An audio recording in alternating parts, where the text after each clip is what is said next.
Hey everybody, Scout Crafty here again, midweek Wednesday, April Fool's Day. Hope you're doing well. Couple things to talk about because the weather's starting to break a little bit. We had a rough winter here. Now that the weather's starting to break, the poor man's flea market should get going, and there's a lot of houses up for sale. I don't think I've ever seen so many houses in my town go up for sale. And you know, big changes coming here in the city. People are leaving in droves, but there's going to be some good poor man flea market choice. Let me show you some of what I saw last night on my walk and see what we picked up. Now this is about 6 blocks from my house, not too far, but you'll see why I'm telling you this. Look at what we have here. You see that? That's an Aloha Breeze portable heat fireplace heating unit, you know, with the fake flames. Very nice. I'm sure it works because nobody throws these out when it's cold. It was getting warm. And look at this, 2 sleds, you know, those flying discs. They don't even look like they were used more than once. People just don't keep stuff anymore. It's amazing to me. And then a little bit further down, I saw here, you see a boogie board back there. Looks like it was in good shape. And also, look at this. This is one of those pedal things. I think I'll grab that. Okay, next up I picked up this this is a portable biking unit that you would put in front of a chair or something. This one here is not as good. I found one of these before. There was a high quality one. This one here is inexpensive, but my girlfriend's mother is 84 years old, and this is a really good thing for elderly people to keep their circulation going. You know, when they can't get out or whatever, you put this in front of a chair and you just do 10 minutes on here. It's got a timer, I guess some kind of timer, digital clock on or whatever here, but you have to, I don't know, I have to figure out how this thing works, but I think it's a clock and whatever. I have to reset it. But here, if you look at the bottom, here's what's wrong with this, okay? It's broken, this thing here, the feet are broken, you see? There were 2 of these, and this plastic didn't hold up. So I'm thinking that if I could replace this 2 slats of wood, okay, put that on here, then it'll be usable. And like I said, this one, and here's how you adjust the tension. Very light, and then you could just pedal away. So let's do that real quick. These are the 4 bolts that hold the legs on. Now what we're going to use is these, I have some scrap bed slats. These are what they use in the mattresses when people throw them out. I have a bunch of these, so we're going to use this. Okay, we cut the 2 pieces, beveled the edges, marked where the holes are going to be. Okay, there we go. Our operations are done. We counterbored it. You can see we drilled the hole now for the shaft. So when this goes in here, like this, see that? It'll go flush, below flush, and there'll be enough meat on here to catch the threads of that little tubular I-beam. Okay, good news. I spoke to my girlfriend's mother. Actually, I said, what color would you like? And she likes the wood, so I wound up putting a pecan stain on it to match her floors and a couple coats of shellac, and we are good to go. Now, this timer, how this works is as you operate the bike, the timer will work. You see that, how the timer works? But when you stop, it'll stop where you stop. So if you wanted to do, I don't know, if you want to do 5 minutes on here, you would just keep going. And then if you took a, stop for a second, it would stop. So that's pretty good. And again, adjust the torque of this and how hard it is. So there we go. That one's in the can. Okay, we're back on our walk here. Now we're about 8 blocks away from my house, and over here you could see this house here always has a lot of stuff thrown up, but this here looks like some kind of computer or typing table. You could see it's got a kind of an outlet with a cord. I was going to take the cord, but I might just take the whole thing. Okay, 2 screws, took this out. What do you say? I'm going to wipe this down with a tub of towels, clean it up, and let's take a look and see if it works. Okay, so we wiped it down. It's all cleaned up now. You could see here that this is obviously an extension cord of a type, and it has 2 regular outlets and 2 USB outlets. And over here, you can see what it says here, the specs of this. But here's what I found interesting. Rated for 12 amps, okay? 1500 watts, which is great. And this one here, look at that. Quality Control Pass 2023. Oh wait, 2023. This thing is compared to the stuff I usually find, this thing's pretty much new, and you could put this into any box that you want or under a workbench or something. Let's make sure it works right. Now, this is something I believe every homeowner should have, and what this is, it's a outlet checker. And basically what this does is it tells you if your outlet is wired correctly. Now, if it is, these two orange lights these neon lights on the bottom will glow. These things are very cheap, under $15 on Amazon. Klein makes a really nice one. Check your outlets. Don't take it for granted. You never know what can happen. You can have an open ground, an open hot, whatever, and this will show you the condition. So I plugged it in. Let's try this here. And you can see those two lights lit up on the bottom. That's correct. When those two lights are lit up, that's correct. Try both of them. There we go. They're both correct. So this is a great thing to have. Don't second guess. Check your outlets, especially if ever you get a shock from something, this will tell you right away if there's something up worth to have it. But so how nice is this, huh? What a good find that. Now to help demonstrate this is a new toy I just got for the shop. And what this is, it's an isolation transformer, because I am going to try and restore some of those old radios I bought. And what this does, those old radios, you got to be careful, because the chassis, the metal parts of that radio sometimes can be hot or energized, and you can get a shock.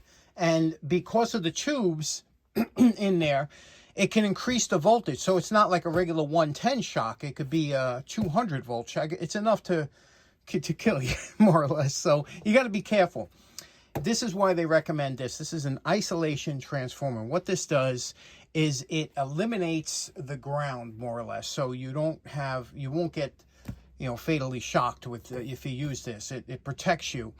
And so you can see here, I plugged it in, and you can see it tells you the voltage, and I'll show you here. I was checking out the voltage here. This is my kilowatt, and you can see the voltage is very close. You can see 121.5, 121.3. It varies a little bit, but we have 121 volts coming in.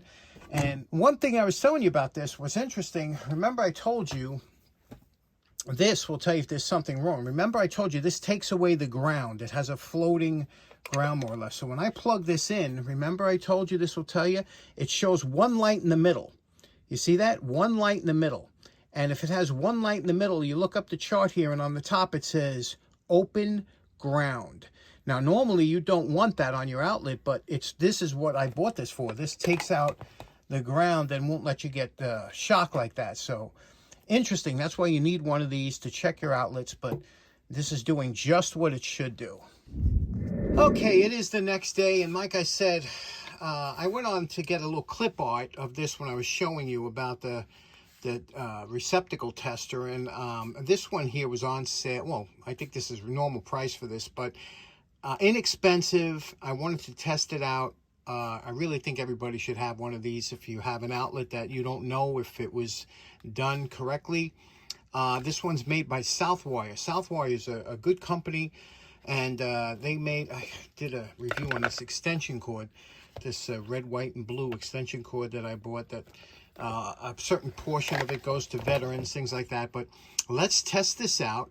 For the money, I don't think you could beat it, and it looks like a nice little, so let's open it up and test it out. Okay, here we go. It's out of the package. Looks nice, feels well made, and again, this is that chart that shows you the combination of lights will tell you what problem you have. So let's plug it in. You can see this has an indicator, neon indicator light that shows when this is nice. I like that. When it has a neon indicator, it shows that the extension cord is working. So let's plug this in here. And up, there we go. Can you see that? 2 lit up on the bottom, which says it's correct. Now, one nice feature about this that my other one doesn't have, it has a GFCI, ground fault circuit interrupter test. So if you want to test your outlets like in your bathroom, the GFCI outlets, then you would just touch this and it should pop it. So let's try that out. I have a portable Voltec GFCI given to me by my good buddy John Fix, who just did a great video today on restoring a perfect handle screwdriver. And John sold hundreds of these in his career, and these are a good thing to have around the shop if you're doing something a little bit sketchy or working around water. Anyway, you can see here we have it plugged in and it's showing that it works. Now if I touch that button, it should trip that reset and that'll let me know it works. So let me do that. Oh, did you see that? Shut it off, and you could see it killed the GFCI. Now to reset this, you hit reset and the light comes back on, and here we go, we're back in action. So that's a good thing to have, that little tester for your GFCI outlets. Excellent, worth the money. What do you think? One thing I like about this one here, if you're going overhead, okay, when you plug it in like this, you could see it very easily. No matter where you plug it into the socket, you could test each socket to make sure that it's correct. Okay, next up, last night was another poor man's flea market walk, and look what I found right around the corner from my house being thrown out. And I have to tell you something, when I was younger as a woodworker, I always wanted to make one of these, and I never got around to it. Check it out. Tell me what you think. Okay, what you're looking at here is a antique, multi-function piece of furniture from years ago. Right there, it was a chair. And if you fold the back of the chair over like this, it turns into an ironing board. These were often kept in kitchens or things like that. And that ironing board is actually at a perfect height. And you would tighten up those wing nuts on the side. And if you flip it over even more, you had a two-step or 2.5-step ladder, which also came in really handy around the house. It was just a wonderful piece of furniture back in the day. And look at this interesting covering, ironing board covering. That thing looks like it dates back, right? It's supposed to look almost like a quilt, but really love that. Isn't that's vintage? But this whole thing screams of vintage, and just what a nice piece there. Right around the corner from me, wasn't far at all. And there you can see what it looks like as the ladder, and it's got a piano hinge there. Now, these things are crazy expensive. You're looking at this here and you're saying, wow, how much can... Look at the prices that these things fetch. Is that not crazy? Okay, last up. Little by little, I'm going through Carrie Cersei's boxes that she sent over here. And this was the machinist lot that she picked up. And there's so many great things in here. And little by little, I'm going through it and cleaning up piece by piece. I'm going to put it in a separate box that I have. But let me show you here 2 punches I picked out that I thought you might be interested in. Now, these are old-time hole punches, and these things come in so handy. Let me zoom in a little bit here. They come in so handy, and they're so well made, and they can be resharpened. And I want to show you basically what they are. So the first thing we're going to do is take it to the wire brush, okay? We're going to stay away from wire brushing the actual tip because that's sharpened. I'll show you that in a minute. But we're going to wire brush this so you get a better look. Okay, here's our post wire brush evaluation. Now, we just cleaned up the outside on the regular bench wire brush. We got to get on the inside here, but this is clogged up. A lot of times when you're punching something, it's made to come through here and discharge the item you're punching.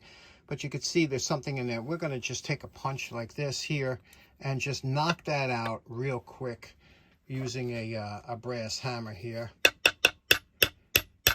And whatever it was, you could see here, that comes out very quickly. It was some kind of material. You would use this for gasket material. You'd use it for leather, for vinyl. Now we're going to clean this out using the Dremel and one of the tools. Let's do that. Okay, we cleaned the inside. Everything's looking good. Now, we're going to take this to the belt sander now and take care of this little flaring up here. You want to get rid of that thin edge up here. And another thing is, look at the tip. We're going to evaluate the tip. Look at the tip here. Let me zoom in.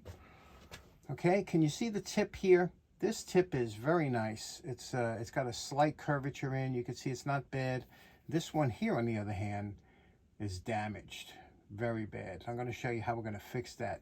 Now, these punches were not cheap. When these punches came out, when you bought these in a catalog back in the, I guess the 40s or whatever, when this punch is from, these were expensive. So we're going to take care to do these right. So let's get the belt sander and address the backs, and we'll do some of the body, get rid of the pits, and I'll show you how sharpen it. Now we got rid of all the pits and everything using the coarse belt sander. Now what we're going to do is address the tip. And you can see here what the tip looks like. We're going to hit it against the belt very lightly up near the wheel where it's kind of firm because I took away my platen. And then you can see now it's a little thick. You see it's the wall thickness. Now we got to trim that down. And to do that, we're just going to hit it at a slight angle, very lightly, making sure to keep the tip cool and put a nice chamfer on there. And that'll come out perfect. And you know my favorite part, remember what these punches look like before we started. And we're calling these punches done. What do you think about how these came out? Let's take a look here. First of all, we got rid of all the pits, kept there were little angles on here, the facets that we kept. And look at that tip. Look how nice. And when you look at it on top, you want it to be fairly thin there. You don't want it to be razor thin because it has to be durable, but you see how we did that tip and a little bit of a convex on the top there going into the hole. Same thing here. See what we did on this, and the backs we did up nice. We got rid of that ring that was around there, the flange. Same thing. This one here, we only had a touch up. We really didn't have to do much with this. And then we did some 50-50 on a Q-tip, and we got all inside there to clean out, because sometimes rust will inhibit. Let me show you how these work and the best way to use them. Now, for a mallet, you can use a wooden mallet. You can use I like to use a 1-pound brass mallet to bang on these. And I'm going to use a piece of this PVC door strips that we had. That will simulate like a leather or something you might want to punch into. First thing you want to do here is try and get a block of wood, like a 2x4, and use the end grain. Okay, this is side grain. Use the end grain. That's much better and keeps your punches sharper. Okay, and then we'll just take a little here. Okay, you put over here, and then you just tap the top here. Okay, and then spin it, and you'll see you get a beautiful, look at that beautiful hole that you'll get here, and your PVC will wind up in here and eventually will come out there as it's punched up. Let's try the other one. Now this one here, the tip was all screwed up, right? Let's try this one here. Give it a spin, give it a twist to pull it out. Look at that beautiful hole. See that here? Look at that, 2 beautiful holes. And again, there's the tip in there. Nicely, you won't damage it. This is what you need. Nobody else on YouTube is cleaning up and restoring old hole punches, but I got to tell you, this is very enjoyable. And pick them up at the flea market if you can for $1. The old ones are really good. The Asian ones are nowhere near as good as the old steel from the old days. Okay, so in closing, that was a fun episode today. A little poor man's flea market. We found some great stuff. What do you think about that convertible ironing board ladder chair? And how much do they go for? Those things go for crazy money, don't they? Also, special thanks to Carrie Cersei for the machinist haul that we got. And then those punches came out real nice. Hope you enjoyed it. Have a great day. We will see you again on Friday. Take care now. Bye-bye.